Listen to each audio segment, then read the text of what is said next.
Welcome to the 6th in our series of Urban Transport Next events with a live online audience on the topics that will help determine the future of urban transport. So whether you're spending your lunchtime with us, listening live, or whether you're listening to the podcast later or watching the playback on YouTube, thanks so much for joining us.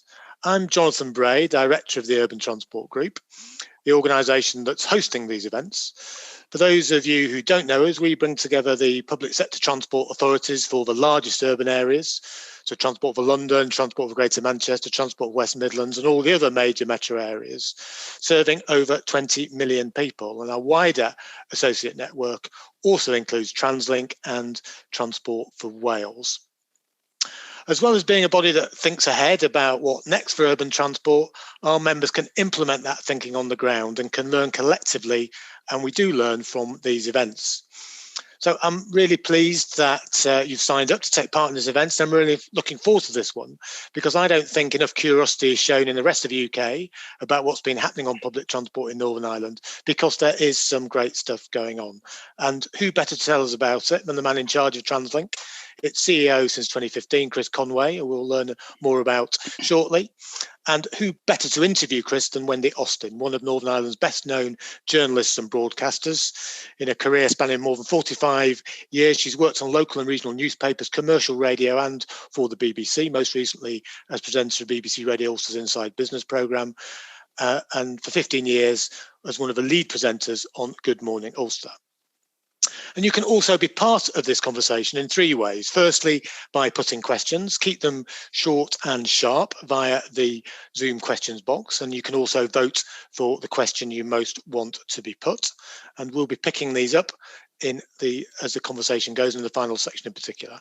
You can also use the comments channel on the Zoom call and of course on Twitter using the hashtag UTGNext. That's the hashtag UTGNext. And with that, I will hand over to Wendy. Jonathan, thanks very much indeed. It's a real pleasure to be able to join you today and Chris as well, and all of those of you who have joined us as well to find out more about Translink and how public transport here in Northern Ireland is operating. Knowing you, Chris, I know that you're absolutely dying to get going here, to tell us all about the future plans that you have for Translink and so on. But I think it's really useful to put this in a kind of context right at the very start, because public transport in Northern Ireland is unique, I think, in these islands. And I think it would be really useful to just find out a little bit, first of all, about the way that public transport is provided here and the role that Translink plays in it as well. So could you explain first of all for us how it actually works? Okay, Wendy, thank you. Translink is a public corporation, so our main shareholder is the government through the Department for Infrastructure. But we have a degree of autonomy to run the service as commercially as we can. We have a board of directors and we have all key stakeholders that work with us as well to make sure we deliver the service. We run an integrated railway, so we have the railway undertaking responsibility and also all of the railway infrastructure. So that's done on an integrated basis.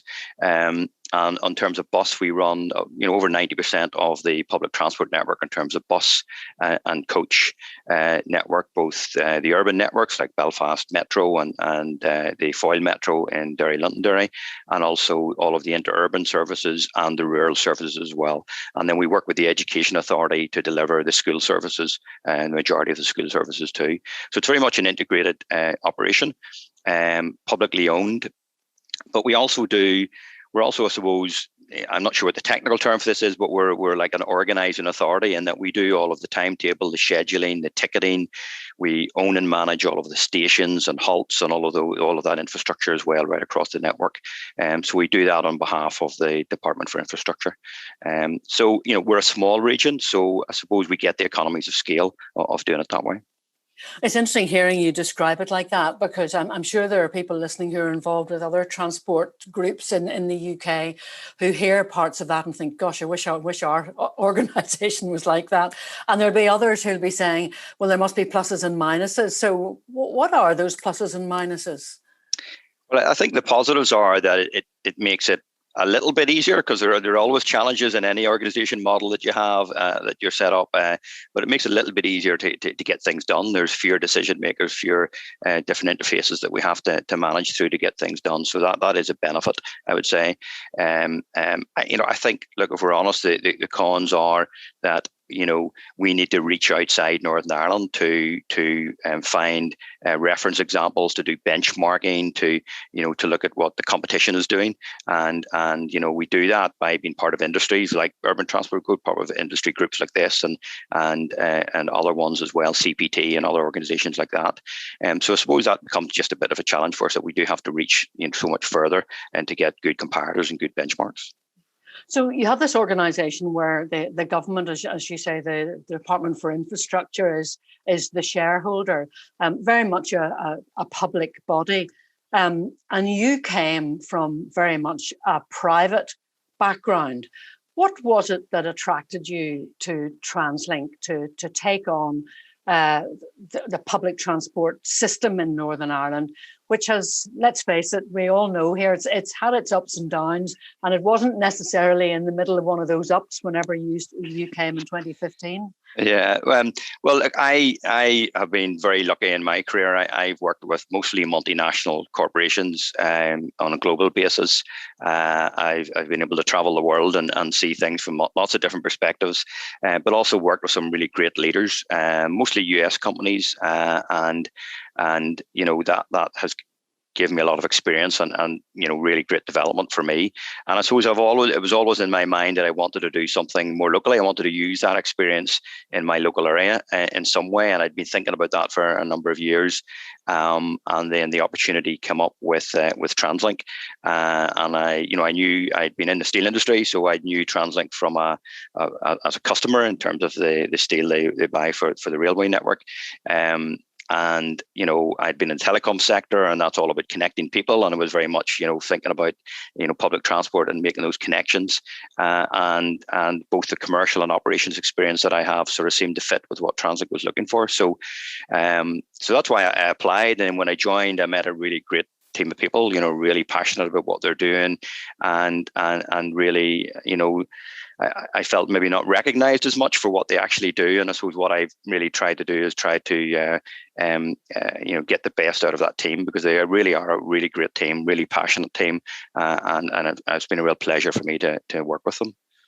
Well, it obviously worked well, because pre-pandemic, Northern Ireland was seeing record numbers on the buses and on the trains. You'd got to the point where that great ambition of having Porsches and Jaguars in the park and ride car parks was being fulfilled, and you had to be there early to get the bus into Belfast, and helped, I suppose, by the fact that the roads are clogged, and the park and ride buses swish straight past the traffic jams on the hard shoulder or in the bus lane.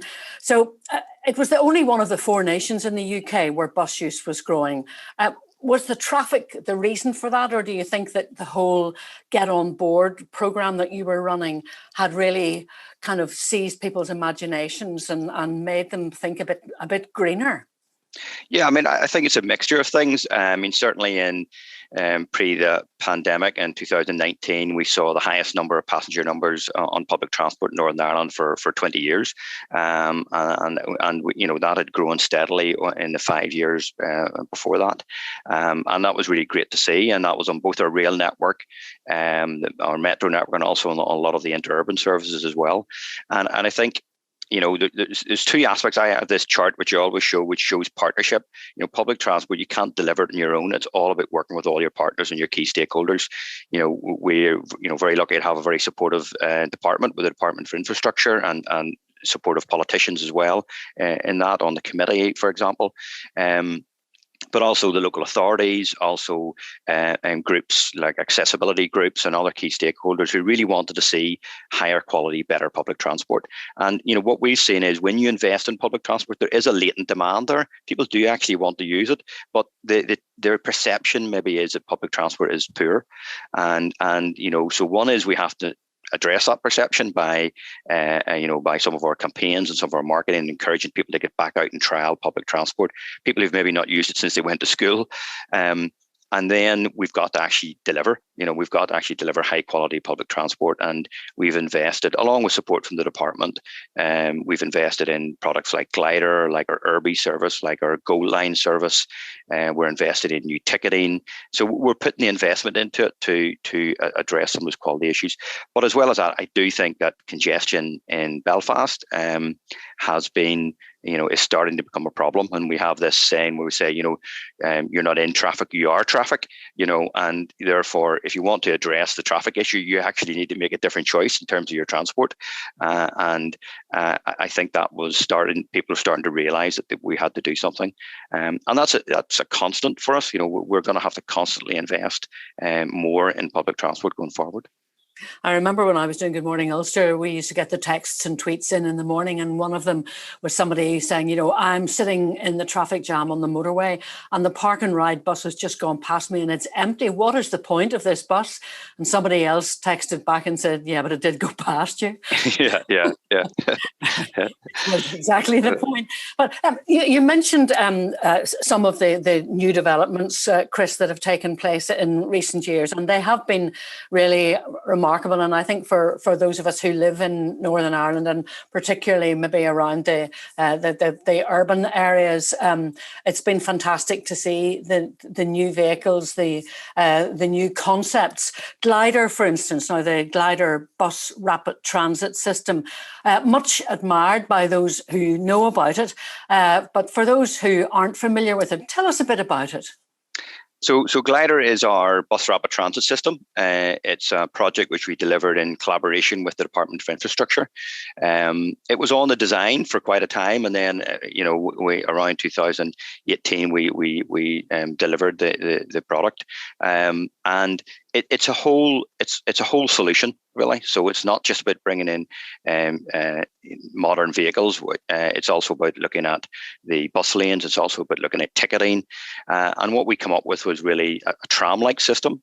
It's a bus rapid transit system. People will be familiar with that term. It's high quality buses, but designed around a tram principle. So they're articulated vehicles. It's off-board ticketing. So, we developed a new ticketing system. So again, it speeds up boarding and alighting times. Each vehicle carries about 100 people. It's a 7-minute frequency. But as well as that, a key part of it was the infrastructure. All of the roads that these travel on were resurfaced. The bus lanes were made wider, and the bus lanes operate from 7 a.m. in the morning to 7 p.m. in the evening. And all of the infrastructure, all of the public realm along the route was improved lighting, improved footpaths. So it delivered a whole solution. It was back, so that point in me is that people could see this is what high quality public transport looks like. And, the actual reception was huge. I mean, the passenger numbers have gone up on that route, on that corridor around 30%. We're taking an additional 45,000 passengers on public transport a week when we introduced Glider. So much so that we started with around 28 vehicles. We're now up to 32 vehicles on the route. So we've had to purchase additional vehicles to cope with the capacity. And we're planning phase 2 of Glider now. So phase 1 runs from east to west, and phase 2 now, we're looking at north to south. And one of the key aspects that we didn't really consider, although we always talk about this, public transport has a social, economic and environmental benefit. The actual benefit, and people who know Belfast, east and west, very different community backgrounds. We now have people in the east saying, well, I get on the Glider and go for a coffee in West Belfast, who would never have gone to West Belfast. And they start to meet, people from different community backgrounds, and we now have a partnership between East and West, arts groups to actually help communities use the Glider to join up communities. And it really has had a social impact from that perspective. It wasn't all plain sailing, mind you, with the Glider, was it? There was enormous flack at the time when those public realm works were taking place and the bus lanes were being widened, and it was all over the news. And for those of you who know him, Mark Simpson was on every night talking to somebody else who was complaining about it.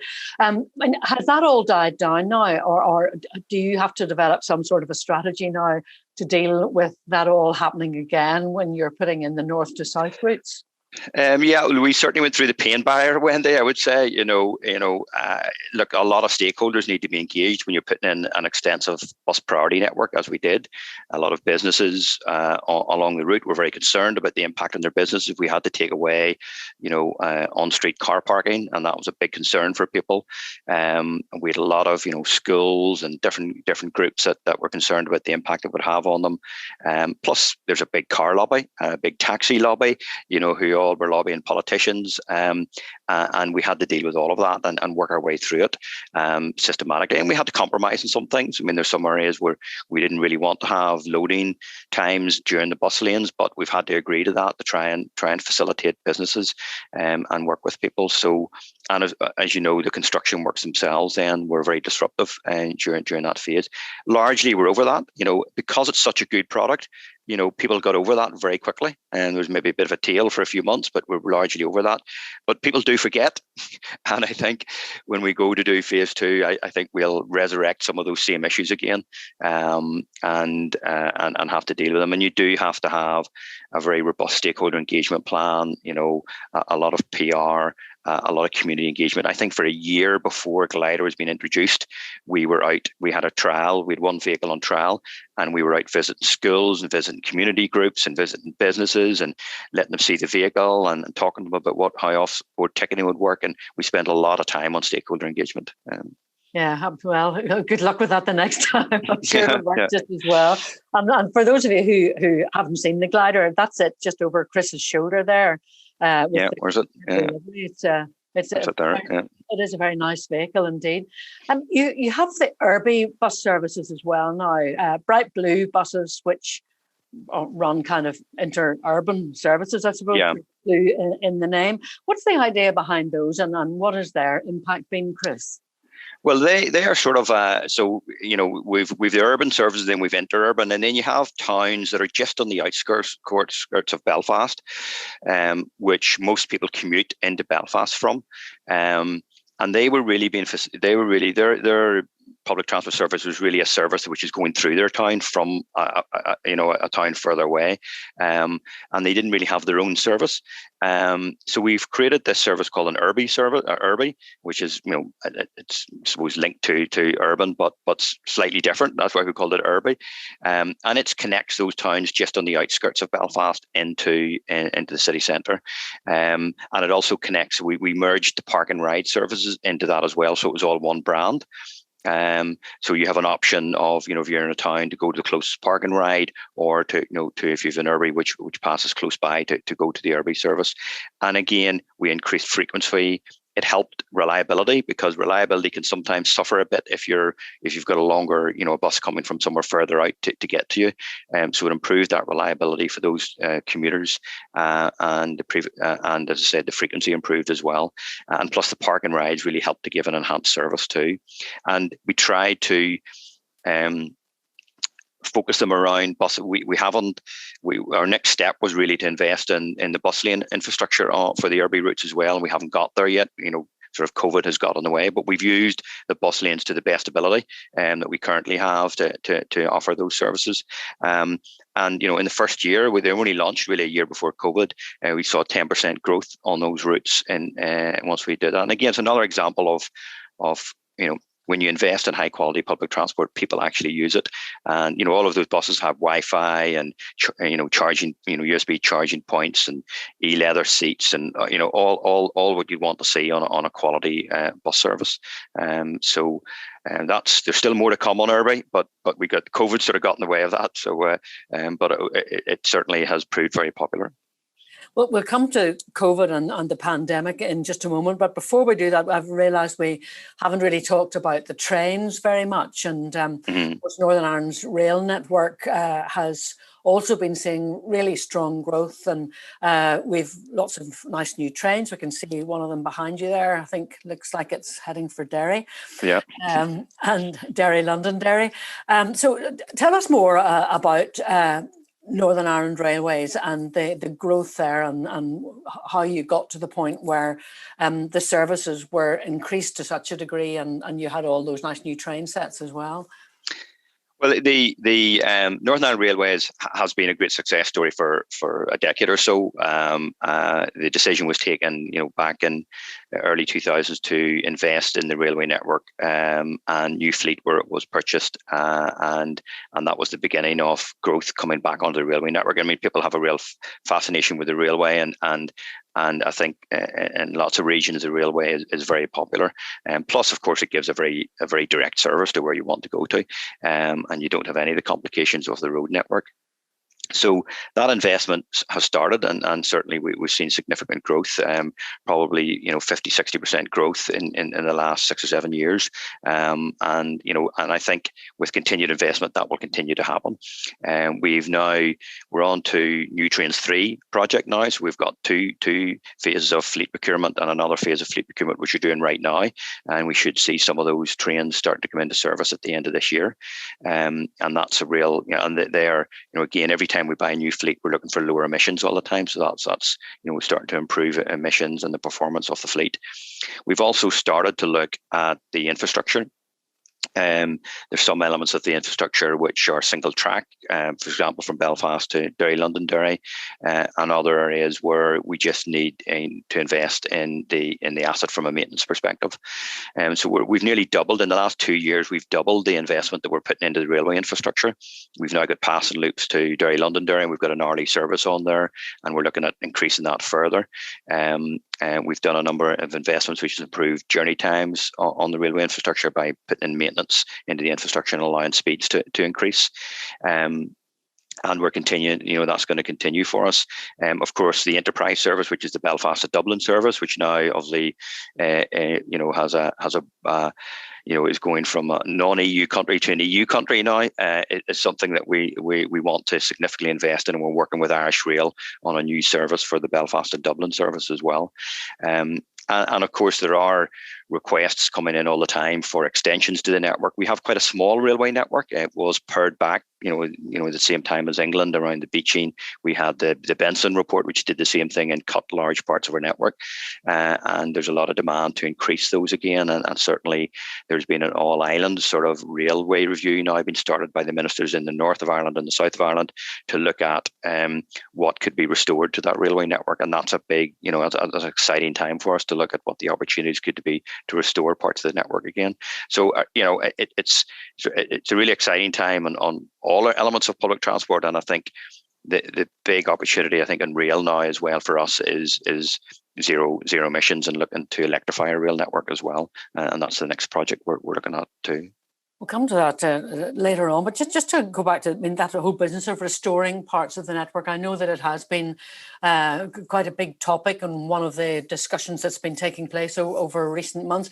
Do you think that's a real possibility? I mean, I know there's been a push for some years, but it's been from time to time when different people have a particular beef, really. I mean, is there a chance that there might be some parts of the rail network that would be restored? Well, I think one of the challenges with railways are when for passengers they're an absolutely great transport product, and but they are expensive to design, to construct, and then to maintain. And I think that's the real challenge, that you really need the passenger density to make that work. And particularly when we look at electrification as well, anything we want to do going forward, we would have to consider electrification. But I think there are parts of our network which I think could be considered for enhancement. I think better connectivity to the airports, for example, could be considered, and there are already parts of the network that could that we could invest in to do that. We talked about the investment into the northwest, into Derry, Londonderry. There might be some options there too, and of course there is some demand to extend the network beyond Portadown. So I think they all need to be looked at, and feasibility studies should be done, and we should look at the options. And in the absence of doing that, I think we need to recognise then that bus is the only other option, and we've got to invest in the bus infrastructure and the coaches and the buses that do that. I think rural services sometimes get are the last to get invested in, and we actually need to say, well, if it's not going to be a real solution, we have to then invest in the bus solution, and to make sure that rural services, and communities are also well served by public transport. Jonathan mentioned at the beginning, of course, that we're keen to get your questions for all of you who are listening to Chris there. And there are quite a few of them coming in. I just want to pick up on a couple of them, partly to remind you that your questions are very welcome, but partly also because they're relevant. And Andrew was the first with a question, and he wondered, is Northern Ireland Railway is still vertically integrated in the very traditional railway style, or is there at least technically, nominally, legally, theoretically, an EU-style vertical separation between infrastructure and operations within the overall entity? That sounds a bit like, what is it, the Great British Rail? Yeah, it is. Well, look, we're vertically integrated in that, we've one management team which runs both the railway infrastructure and the railway undertaking. There's two separate managers actually run those. We do meet, we have some under the EU regulations, we have to do some technical separation and some economic separation, and we do that, and we comply with the EU standards in that way. But we're still, we still have under the Department for Infrastructure, we are still able to run it as one management team, so we do comply with the EU regulations, but it's one management team that runs it in an integrated way, and that allows us just to speed up decision making and be practical. But it is a small railway, so it's the economies of scale of doing it that way as well. Irish Rail is run very similarly as well in the Republic of Ireland. Jake has contacted us as well. Thanks for the question. He says, do users of Glider see it as and call it the bus or something different? They call it the Glider. I mean, we talked about the brand name and how we get the brand out there. And one of the things that sort of slightly surprised me is that people took to the name Glider very, very quickly. And everybody talks about getting on the Glider. All the young people want to get on the Glider. And that's all it's called now. They don't call it the bus, they call it the Glider. Ian has a question as well. This is a slightly different one, but he says, could you offer any insights on the extent to which, if at all, being a government-owned operation enables a better discussion about how Translink can help fulfil government policy aspirations for climate or urban regeneration, public realm improvement or public health or other social objectives?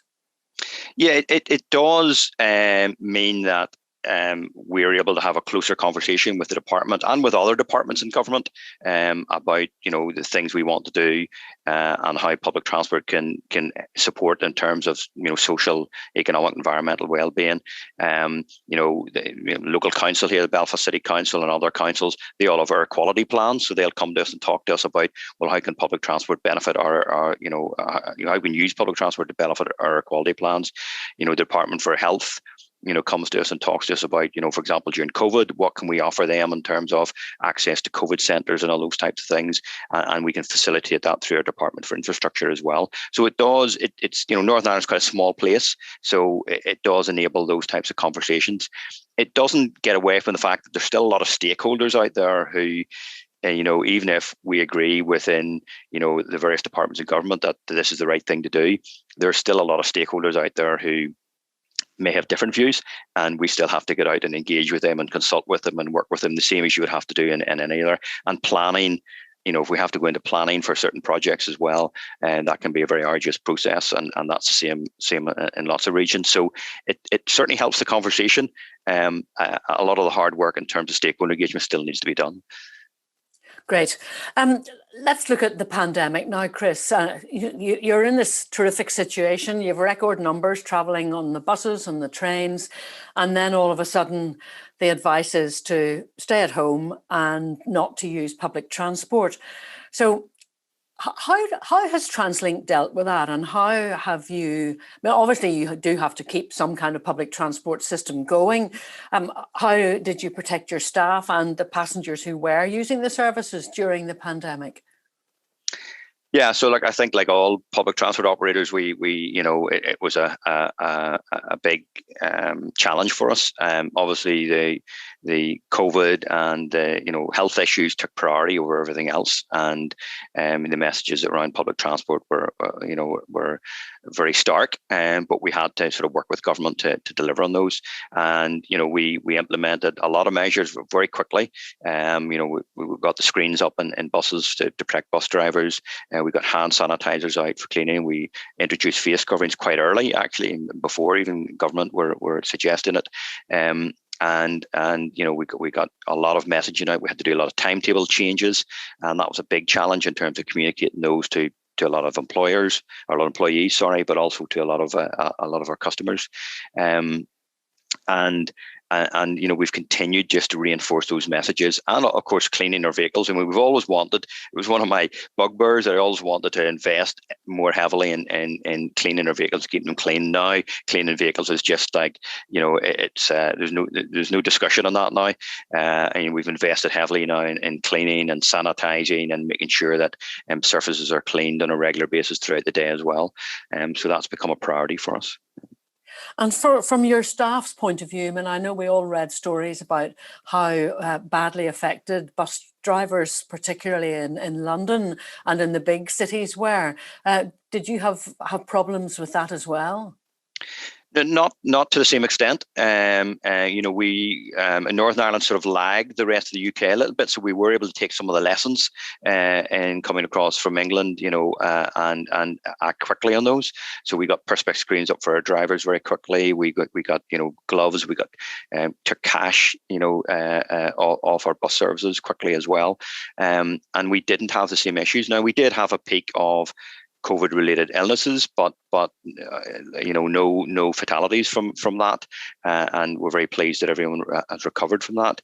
And that was around sort of May, June, and then that came down to sort of normalised level, and we've been able to keep it at that level for the rest of all during the pandemic. And I have to say that staff were very went above and beyond to make sure they delivered the service to essential workers. We had conductors and bus drivers who separated, because they had young children. They went and either lived in temporary accommodation to make sure that when they were working, they weren't at risk of bringing COVID home to their families. So a lot of people really went above and beyond to continue to deliver that essential service. Well, that's excellent to hear. I mean, what effect has the pandemic had then on Translink's patronage and on its finances? Where do you find yourselves now? Obviously, 2020 was, a very difficult year in financial terms. Our passenger numbers dropped, same as everyone else, to about 10% of their normal level, and our revenues did the same, pretty much. But look, we had great support from government, and they recognised straight away that it was important to continue to deliver essential services.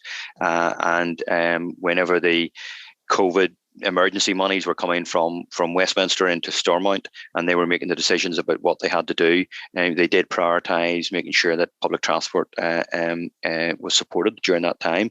So, we've been able to use that support to continue to run services at a basic level during 2020. We're now, just in the throes of agreeing a budget for 21-22, and again, we haven't got that finalised yet, but again, there will be some emergency COVID money there, which the government recognises will be needed to see us through 21-22, and we're just finalising those budgets. But we have, we're starting to return to full timetables on our railway in the middle of June, and we started to return to certainly full timetables on our metro network, and then our Ulster Bus network, our interurban networks will return to full timetable probably by over the summer, as we see schools returning after the summer. So, and capacity is, we're probably at about 50%. Demand is at about 50% of full capacity now. So that's probably returned more quickly than we expected. And if, the vaccinations and all the things we hope to see continue, and we don't go back into lockdown, we can see sort of a sort of phased recovery into public transport during 21-22, which will hopefully see us starting to return to a full service or a full capacity, maybe, in the summer of 2022, or not that long after that. So, people have returned much more quickly than was anticipated a few months ago. When I describe it as a bit like when you're ill, you think you're never going to get better, but once you start getting better, you actually get better much more quickly. And I think that's sort of what we're seeing happening. So what lessons would you say the pandemic had taught you and had taught Translink? And are there things, I mean, obviously there were some areas in which you were able to move very quickly, and that was very much to the benefit of your staff and your customers. But are there any things that with hindsight you would have done differently? I think the key that we've all learned is to react quickly, to the situation, and listen to the advice, take it seriously, and react as quickly as you can. We did that as far as we could. But when you look back in hindsight, you say, well, could we have introduced masks, more quickly, for example, face coverings, or other things that we could have done differently. But I think the big thing for me is about communication. It's about communicate. Someone said to me, should be a chief executive's, top 3 priorities. And it certainly was the case during COVID-19. We were changing, I think we did, about 6 or 7 different timetable changes throughout the year, because we had lockdown, then we'd come out of lockdown, then we'd back into lockdown, and, we'd lots of different phases. And communicating all that across Northern Ireland to lots of different customer groups was very difficult. And something we had to step up our ability to do that. Social media is great, that can do a lot, but not everybody uses social media. And we had to find lots of different ways to get out and communicate with people. Same with our staff. We had a lot of work to do to communicate to staff, just timetable change as well. I mean, you're 4,000 people to try and get to the right place at the right time every time you change your schedule. And we had to make sure we were able to communicate with staff. We had people in the back office who were working from home. So how were we looking after them, and what did we need to do in terms of their well-being, getting IT infrastructure out to them? And we did, we have an internal communications team, and they were really stretched to the max. We put more resources into that team to make sure we were able to communicate with people. And during the, some of the initiatives that we'd been thinking about, we just speeded them up. So we'd been talking about an employee app so that all people could access all information about Translink anywhere you were using an app on your phone, and we speeded that up. And we have now an employee app out for that anyone can access just in the personal mobile phone if they want. And more information is there now, schedules, times, important information, as well as just general information about Translink and what we're doing. And like well over 50% of our workforce are now using the employee app, and I think that will just increase. And that's a great initiative. We always struggled with how do you access remote workers and communicate with them on a regular basis. So there's things like that which are great. And I would say our big lesson is now to keep that communication at that level. That's really what people expect now in terms of communication. And we're looking at, for passengers, some digital timetables out at some of our more remote stops, extending what we do in real-time passenger information, just not out of urban areas, but extending beyond urban areas as well, because we recognise that we've got to get better ways of communicating with people. It's fascinating, actually, isn't it? When you look at the ways that different companies have used the opportunities that have emerged during the last 15 months, and either pivoted or changed to make something completely different or do things in a different way. But one of the things that you hear from many of them is that it just kind of turbocharged changes that they were already thinking about, but they were able to kind of seize the moment. I mean, looking ahead now to that time, and you're talking about customers coming back, 50% usage again, perhaps. How do you see Translink seizing the opportunities that present themselves post-pandemic to become the organisation that you would like it to be? Well, I think one of the big lessons from COVID-19 is that there were a lot of warnings about the risks of a pandemic, a decade before COVID-19 hit. And a lot of them weren't really taken seriously. And a lot of people weren't prepared for COVID-19 in the way that we could have been. And I think that's something that will be planned for going forward. I think every business's business continuity plan will have COVID-19 or pandemic on it now in terms of going forward. And I think the same is true for climate change. I think for too long, the Paris Agreement, since the Paris Agreement, we just haven't done enough. And COP26 is coming up now. And I think everyone will recognise we haven't moved far enough in terms of climate change. And I do think that transport is one of the sectors which has done the least And certainly in Northern Ireland, you know, a lot of sectors like the energy sector have significantly reduced carbon emissions, but transport hasn't. And I think that's the big opportunity for public transport. You know, I do recognize that certainly, you know, everyone's now talking about the internal combustion engines being phased out and we're all going to go to electric cars, but that's not a complete solution. I mean, electric cars are not, there might be carbon zero at the tailpipe, but they're not carbon zero as a product when you think about the manufacturing process and some of the environmental issues around manufacturing batteries. So we've got to look to mass transport being part of the solution, and we've got to look to a bit of a back to the future. You know, the way things used to be done before we had predominance of cars, and a lot of people will remember using public transport and public transport having better priority through our streets. And you know, I think that has to be part of the future, and that's what we're starting to get ourselves ready for over the next 10 to 15 years. You know, we'll need to actually have a public transport network that is really fit for what people expect public transport to do going forward, and that means a lot more investment. It means decarbonisation of our network, and it means, you know, starting to think about how we connect communities and connect people in a different way. And you know, there's lots of technologies out there that have been talked about, mobility as a service. All these technologies now need to be explored, and a bit like you said in COVID, we need to bring them all forward. We've talked about them, and maybe these are things for the future, but we now need to treat this like a crisis and actually start bringing some of these forward and really making them happen much sooner. So let's talk about hydrogen for a moment, because Translink has now, you're heading for your zero emission vehicles. You've 3 hydrogen powered vehicles in the metro fleet, the first double deck hydrogen buses anywhere in Ireland. You have another 100 zero emission buses coming, a mix of battery and hydrogen powered vehicles. Keith Buchanan has written in here to say, how are the hydrogen buses performing? And your thoughts on the future, and I couldn't have put it better than him. So tell us. Yeah, so look, they're performing well is the first thing. I mean, that was a pilot project we did with we actually got funding from the Office for Low Emission Vehicles, or the Office for Zero Emission Vehicles, I think they're called now. And we've done that in partnership with Energia and with Wrightbus. And Energia will be supplying the hydrogen, and they'll be supplying it from an electrolyzer at one of their wind farms. So it'll be totally clean hydrogen, green hydrogen, and then Wrightbus are supplying the vehicles. And we've, you know, we're at the minute, we've got them out in service now. We haven't designated any route. We're just putting them around routes, let people see them, let us try them out on different in different geographies to see how they perform, you know, in different environments and what the range is like. So they're performing well. Like all new products, you always have some teething problems coming in, but they're performing well. The drivers like them. They're a very smooth vehicle. They've got all the new technology on them as well. You know, instead of wing mirrors, we have cameras and all the technology for passengers and comfort as well. So they're being very well received by passengers, well received by our drivers. And the fueling station, we've been using a temporary fueling station, but the fixed fueling station has actually just been delivered last week. We're starting to implement that now. Then what we're doing going forward is we've ordered 100 zero-emission vehicles from Wrightbus. 20 of those will be further hydrogen vehicles, and then 80 battery electric, because we believe that both technologies will work together for quite some time.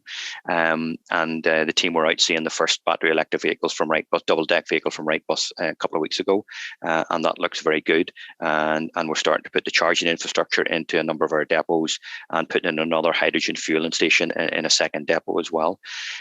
So that's advancing, again, quite quickly, much more quickly than we anticipated, but we now recognize we need to get on with this. And I really see us ordering about 100 zero-emission vehicles a year now. We have a fleet of about 1,400 vehicles, and we really need to now, you know, be ready for going zero-emission. We'd like to have certainly urban areas like Belfast and Derry, Londonderry, zero emission by 2030, and then zero emission across the network by 2040.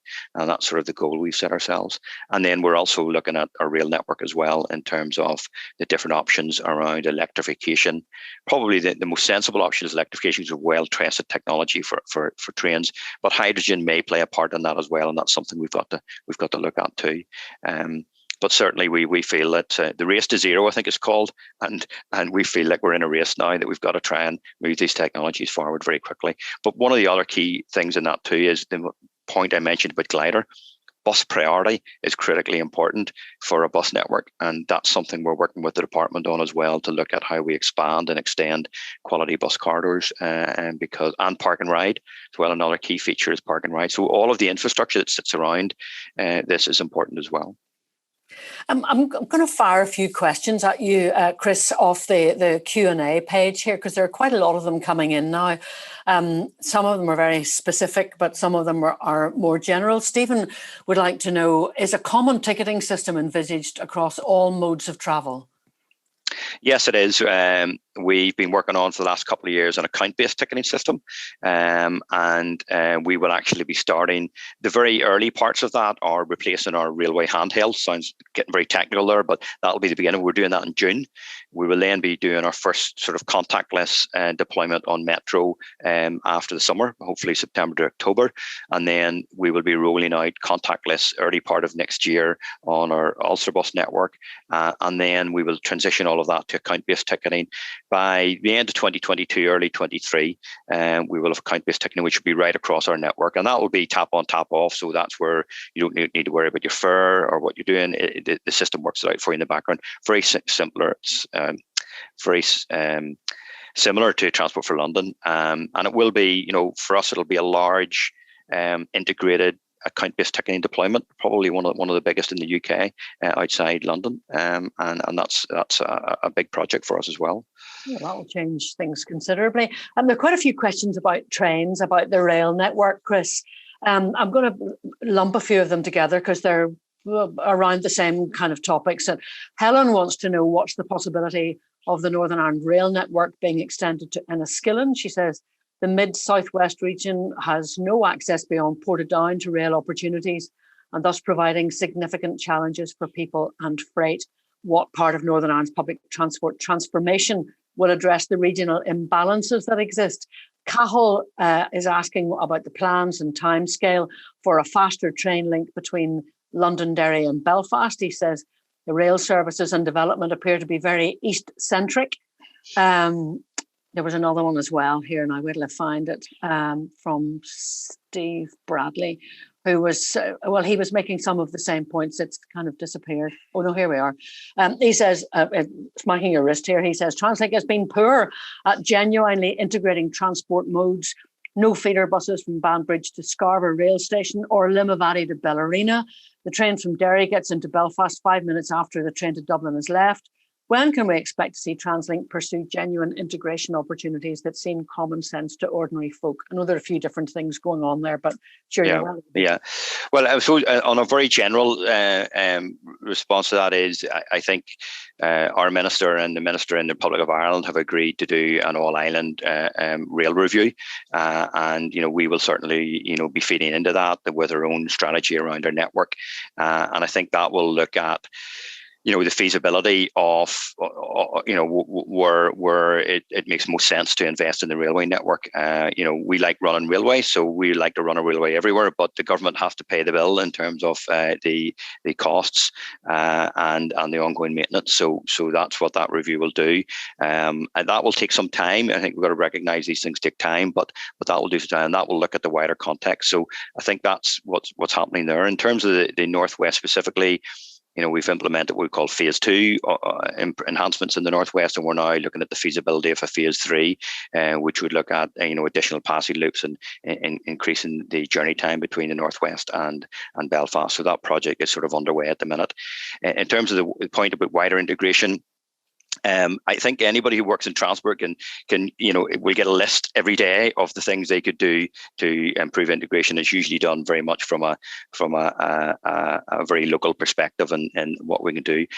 And we have to try and make that work in an overall network context.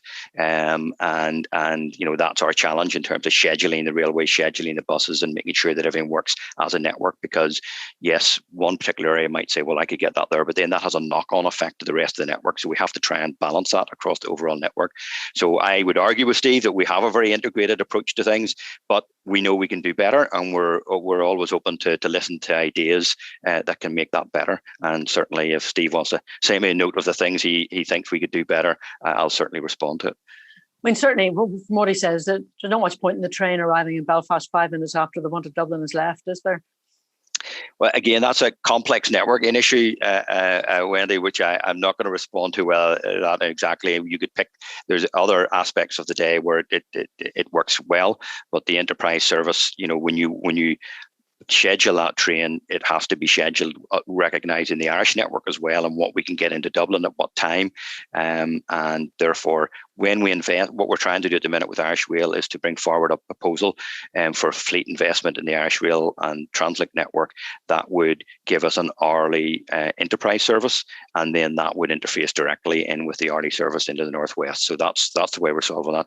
Plus, of course, we have a big investment project in the Belfast Transport Hub as well, and the Belfast Transport Hub will increase capacity in our rail network overall. And that project, we're currently in construction on that at the minute with a plan to have that open in 2024, 2025. And that will allow us a lot more flexibility about how to adjust these timetables. See, we've got, there's legacy issues which we're investing in to do it, and they're not quick fixes, unfortunately. No, indeed. Roy Beggs is a question, and I'm assuming it's the Roy Beggs that we all know, Ulster Unionist MLA. With the development of local hydrogen hubs, to what extent will the cost of hydrogen come down for Translink and so increase competitiveness of hydrogen fueled buses? And when's this expected to be on the ground? Well, that's a complex question. We're trying to be, because there is a hydrogen supply sort of business out there, but we need to create more demand for hydrogen. And Translink are sort of trying to lead that by, doing what we're doing with public transport and hydrogen buses. We're hoping that other elements of the private sector and freight and other will follow us once we're able to, show the benefits of hydrogen. At the minute, the hydrogen costs are higher than diesel costs, and that's just a fact. But as more people start to use it, the prices will come down. And that's, in terms of when that will happen, that, we need to ask the supply side of that as to when they think that will happen. But certainly we're out doing a procurement at the minute for hydrogen supply for our next batch of vehicles, or 20 vehicles. And, it is one of the challenges the supply side have, is making sure there's enough demand to actually justify them bringing in hydrogen, for example, into Northern Ireland. So at the minute, we're really the only customer out there. And we're hoping that by doing what we're doing, more parts of the industry will start to look to hydrogen as well, and then that will help drive the cost down for everyone. Let's look a bit further afield for a moment. We have a few questions about connectivity with other parts of the world. Stephen says, could we connect port freight to rail, moving away from reliance on roads? And would that create greater sustainability? Andrew also says, are there any prospects for rail freight, or is that gone for good?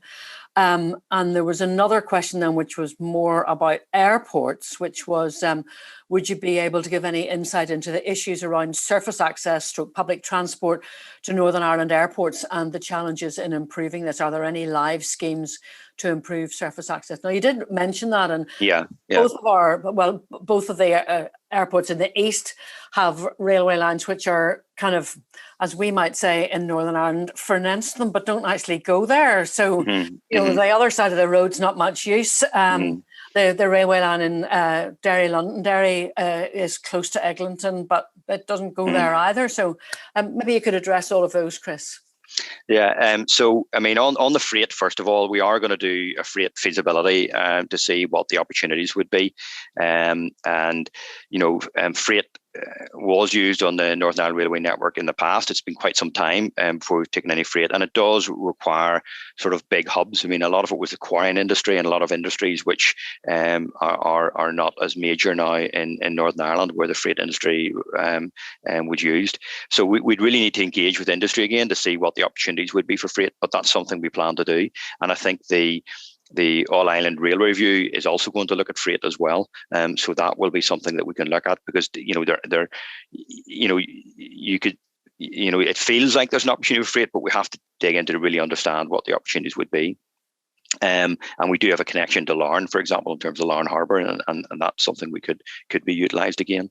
In terms of airport connectivity, yes, we do want to improve airport connectivity. We are inputting into the union connectivity review, which Peter Hendy is looking at, and we have raised the issue of airport connectivity and rail connectivity to airports in Northern Ireland, and that's something that we might come out of that review to help us to look at some feasibilities on that.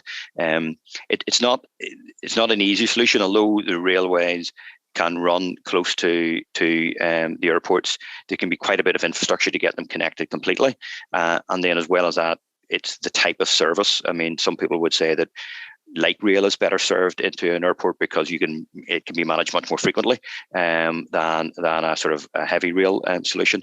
But it's something that we are raising now, is something that we would like to look at. And Steve has come back from the northwest. In capitals, he says the railway line at City of Derry Airport runs right alongside the runway there. So anyway, we'll take that on board, Steve. But you would have a long walk up the runway to get to the actual terminus building. But anyway.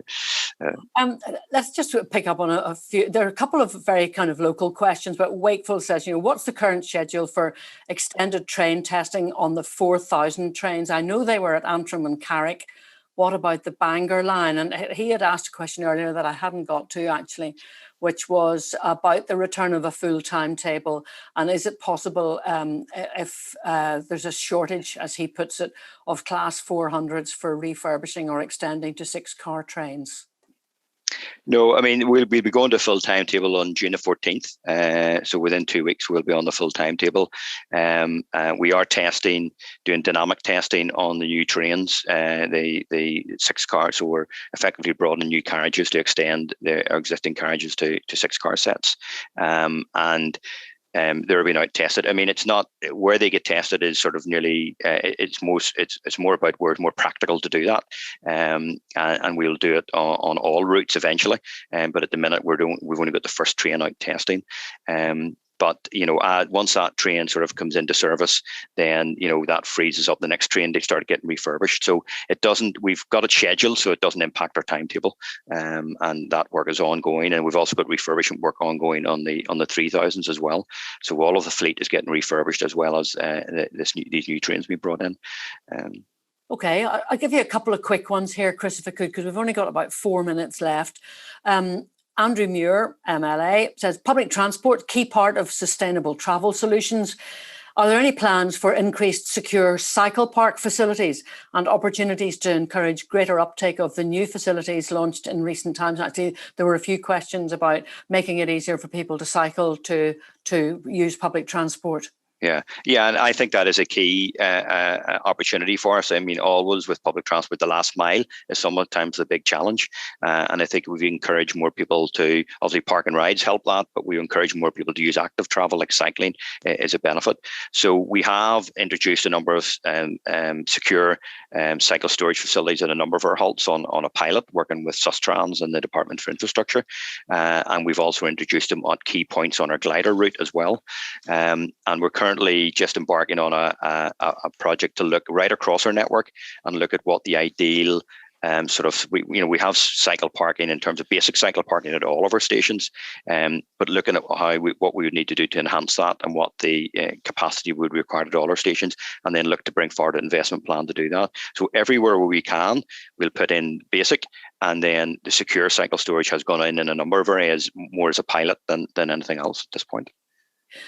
We're almost out of time, but Ian is doing my job splendidly for me here, because he's got the all-encompassing final question. He says the climate emergency requires a massive shift to public transport. Looking to the future, what would be the key themes in your grand vision for making public transport in Northern Ireland fit and ready for the climate emergency?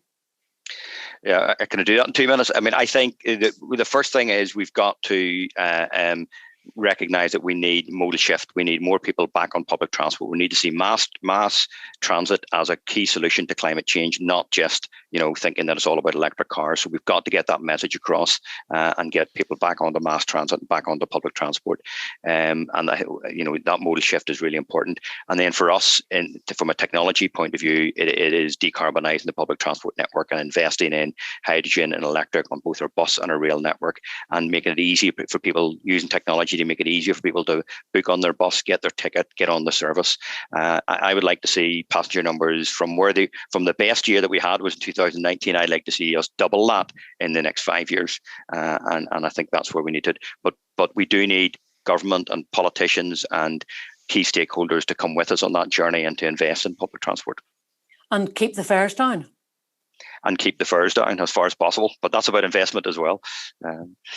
Chris, it's been fascinating talking to you. Thank you so much. And that was terrific that you did manage to get the grand vision into slightly less than 2 minutes there, actually. Right, good. I really enjoyed the conversation, and I hope that everyone who's been listening has as well. And I'm going to hand back to Jonathan now to wrap this up for us. Jonathan Bray. Thanks to Chris and Wendy for what was a great discussion and conversation. A few things I took away. A very different model in Northern Ireland from the rest of the UK, but one that's been getting results in changing attitudes and backing it up, investing in quality. Some big challenges ahead for public transport in Northern Ireland as everywhere, with wounds not healed from rail cuts of the 60s, the urgent challenge of decarbonisation, the high levels of car dependency, but a really positive base to build. And for those who are listening in who aren't from Northern Ireland, who haven't been recently, then it's a fabulous place to visit and plenty to see if you are a public transport geek like me in particular.